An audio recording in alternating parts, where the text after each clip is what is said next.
Willie D Live. What's up, family? Let's talk about an uncivilized mutt. Brandon Vandenberg took part in a 30-minute gang rape against his own girlfriend. How does something like this happen? How does somebody wrap their brain around participating in such an egregious act? Family, it all started with a broken door. Yeah, if not for a broken door, Brandon and his co-conspirators would have gotten away with one of the most atrocious crimes that a human being can commit. It all began with the broken door. When university staff discovered what appeared to be a kicked-in door on the second floor of the Gillette House dorm at the prestigious Vanderbilt University on June 23, 2013, they had no idea what they were about to uncover. Knocked off its hinges and cracked in the middle, a maintenance worker reported the broken door to the campus police, who began to look for the culprit. But what appeared as police combed through the CCTV footage was something much more sinister than a mindless prank. A group of men, football players at the university, appeared to be dragging a lifeless body, which we later find out is a cheerleader from the football squad, in the hallways towards a dorm room. They laid her body on the floor and it slumped towards the door. These uncivilized mutts then began taking pictures of the woman's body. They filmed themselves between her legs inserting stuff. They violated her in the hallways before taking her into a room. Later, the prize athlete from the university's recruiting class, the ringleader Brandon Vandenberg, appeared in frame topless, his head covered by a towel. He throws the towel over the camera. Campus police soon realized they had discovered much more than a petty crime. They had discovered a gang rape so horrific it involved water bottles, physical assault, and urination. Almost 3 years to the day, a Nashville, Tennessee jury convicted Brandon Vandenberg of encouraging and orchestrating his teammates to rape the girl. So what kind of time did this uncivilized mutt receive? 17 years. 17 years. It took jurors just over 4 hours of deliberation to find him guilty of multiple counts of aggravated rape and aggravated sexual battery. In addition, he was convicted of 1 count of unlawful photography. So what happened to the other uncivilized mutts? One pleaded guilty and got a 10-year probation sentence. 2 others received 15 years, the minimum allowed under Tennessee law.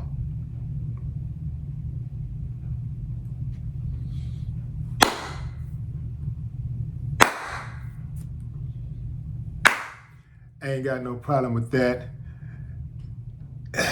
Maybe just a little with dude receiving the 10-year sentence, but I understand why. They had to have a witness, somebody who gave everybody up. And usually whoever talk first is the one who get the deal. So that's how that go. If they would not have offered him a plea, perhaps they wouldn't have been able to stick it to the others as hard as they did.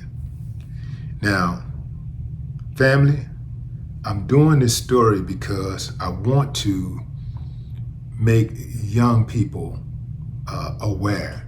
And this is not just girls. This is boys too. Because, these dudes, they go both ways easy these days, so they raping boys and girls. That's right. You out dudes, you ain't safe. Ain't nobody safe. Usually when people get violated, it's by somebody that they know. It's by somebody they have a relationship with. is by somebody they trust. She let her guards down. And even when they showed her the footage of herself being dragged and into that room by the boyfriend or the guy she was dating and the other football players, old girl was in denial. She was like, I don't think he would hurt me. I don't think he would do so. I don't think Brandon would do something like that. I think she was trying to protect him. Because, you know, a lot of times young girls are taught that if a popular guy, especially like an athlete, if they violate you in any kind of way, be cool, protect them. Otherwise, you'll be ostracized. You'll look like the villain. They will make the victim the villain and make the villain the victim. So it appeared to me like she was trying to protect him. So she didn't really come to terms with what happened until the other guy, one of the other guys, told what happened. And then that's when she finally accepted it. Got to be careful out there. So how did they get her? They say dude spiked her drink. He spiked her drink, and then he had her so knocked out, man, she didn't know where she was coming and going. So she didn't remember anything. Dude took her back to the dorm, had his buddies come in. They violated her. He sat back and he laughed. This is according to the report. He laughed while they were running a train on his girlfriend. Y'all be careful out there, fam. If you decide to drink, because that's one of the easiest ways that they can get people. This is a method that's been used forever. As soon as you turn your back, somebody drops something in your drink. Next thing you know, you wake up disheveled. You got stuff in your hair. You're feeling a pain. All kinds of things are going on. And usually something happened, but you can't really prove it. This particular victim did not go to the hospital to get tested because by the time they had discovered a crime had been committed, it had been 72 hours. Plus, she admitted that after the rape, the boyfriend and her were intimate. Yeah, this dude right here, he's just nasty all the way around. Y'all be careful, fam.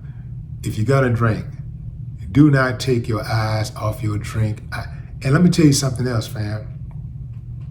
A lot of times, women are involved in these tricks. Guys will use women to help them lure other women. They'll use a woman to spike the drink. And because women will trust women. Hey girl, watch my drink. I'm going to the bathroom. Okay, I got you. I'll watch your drink. Go ahead. Oh, I'm going to get on the dance floor. Okay, I'll watch your drinks. And they're over there spiking. So I would say to anybody, if you're out and you're drinking, if you take your eyes off your drink, that ain't your drink no more. Let it go. That's how I get out. If I take my eyes off my drink for 1 second, I don't touch it. Because I know too many people who took that sip and they were never the same. Now, some people, they might take that sip and get violated in some type of way and they figure out a way to bounce back. But sometimes, depending on how much you got in you and what particular drug that your drink was laced with, you may not ever come back mentally. You may lose your mind. That happened to my cousin. Y'all be careful out there, fam. No more talk.